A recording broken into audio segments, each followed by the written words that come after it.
Hello, our beloved viewers and learners. It is teacher Shoppi Eria from Moon Education Services. I welcome you all to our lesson today. I advise learners who haven't watched the previous videos about cashbooks. I discussed a single column cashbook and a two column cashbook. So those who haven't watched, it is better you watch so that you can have that concept and then we move at the same pace. So in today's lesson, I'm going to be discussing a three column cashbook. I discussed a single column cashbook, two column cashbook, and today we are having a three column cashbook rather. Three column cashbook. Now, three column cashbook is a cash book that records transactions, that is to say cash entering the business on the debit side and cash spent out of the business on the credit side, including the discount allowed and discount received sides. Now, in the three column cashbook, we include discount allowed and discount received sides. So in the two column cashbook, previously I discussed, you saw that in the amount section on the data and credit side, it has cash and bank. So a two column cashbook differentiates money whether it was received in cash or bank. So all what we do in three column cashbook, we just add on the discount allowed side on the debit side and discount received side on the credit side. Now I want to differentiate these two terms, discount allowed and discount received. Now the discount allowed side is recorded on the debit side. Why? I'll give you an example here. Discount allowed side is recorded on the debit side or the receiver side because it is the receiver who allows a discount. For instance, Shine went to buy a dozen of books at UGX 15,000 from Triscas's shop. Triscas offered a discount of UGX 2,000 to Shine.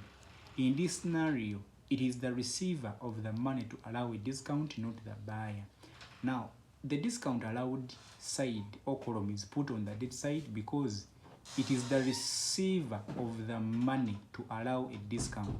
In this scenario, it is Triscas that allowed a discount or gave a discount to Shine. Business people or traders always give their customers different types of discounts. We have what you call a cash discount and a trade discount. A cash discount is always given to customers who buy in smaller quantities to encourage them continuously buy from people's businesses. Then trade discount is given to those customers who buy in bulk as appreciation for their continued support for the different businesses. So discount allowed side is recorded on the debt side because it is the receiver that allows the discount, not the buyer again. Okay, then we have what we call discount received. Now, after you being allowed or after you being given a discount, it is the buyer to receive a discount. So discount received, meaning the one paying is the one receiving the discount. So discount received is recorded on the credit side, in bracket giver side, because it is the giver receiving a discount. It is the giver receiving a discount. It is you giving in and they are helping you give you a discount. That's why we record it on a date side. Okay, now in the three column cash book, same thing. In the two column cash book, we have quota entries also. So we are going to be having transactions that are posted twice and completed in cash books. So quota entries in posting transactions in a three column cash book. These entries whose double entry is completed within the cash books. Like for instance, we have what we call cash paid into the bank or withdrew cash. It is recorded twice in a cash book.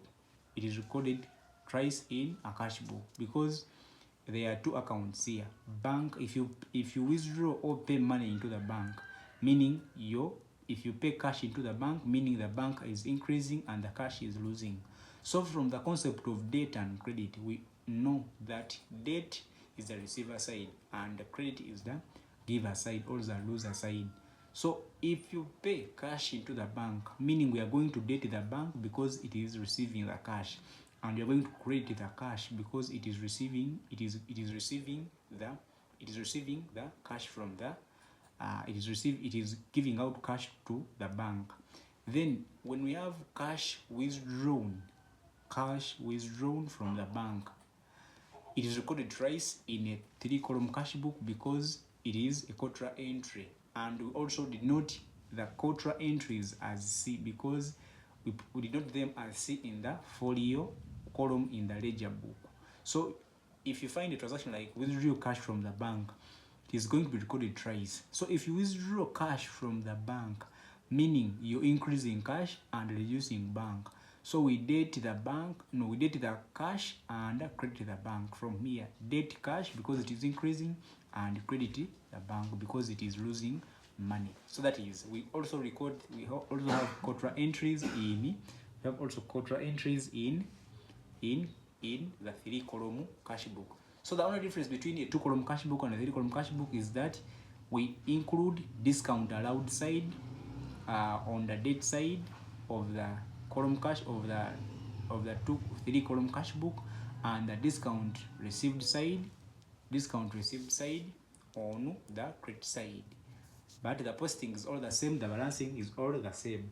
So I'm going to show you or share with you a format of a 3-column cash book, and this is how it is, and this is how it appears.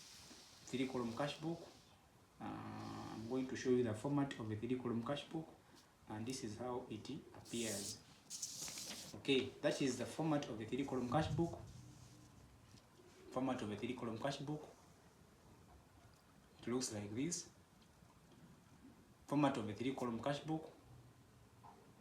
After we writing the business name and the address, I didn't write it here because we very well know that when we're writing any financial ratio, no, rather a financial statement or account, we post or write the heading on 3 lines. So we have format of a 3-column cash book. So this is the format. This is the left hand side, which is the date side. It is going to record transactions that are bringing money into the business. So all transactions that are bringing money into the business are recorded on the date side, the left hand side, and then the credit side is going to be recording transactions that draw out money in the business. Okay, then we have details, and we have the date when the transaction is going to take place, the details, the folio details is the details of the account or the transaction. Then the folio, it is that page number where the transaction is recorded. Then discount allowed, we are going to be recording it here. Then we have the cash on the date side and the cash bank on the date side. These are all columns. So we include this account allowed and discount received. So discount received is on the date side, and then discount allowed is on the discount received on the credit side, and the discount allowed on the date side. Then when you're posting or drawing out these 2-column cash books, make sure they are ordered. If you start with discount allowed after folio, same thing, start with discount received after the folio on the credit side. Then when you start with cash after discount allowed on the date side, start with cash also. Make sure this order is maintained for better, for better balancing. Because when you're balancing, we're going to be balancing the cash. I'm going to be showing you a worked out example on the preparation of a 3-column cash book. And remember that when you're balancing the cash book in the date side, in the cash column in the date side, we are going to be matching it with the cash in the credit side. Same thing with the bank. But we don't balance the discount allowed and the discount received. We only get totals here. So that is the preparation of a 3-column cash book, the format and the details of a 3-column cash book.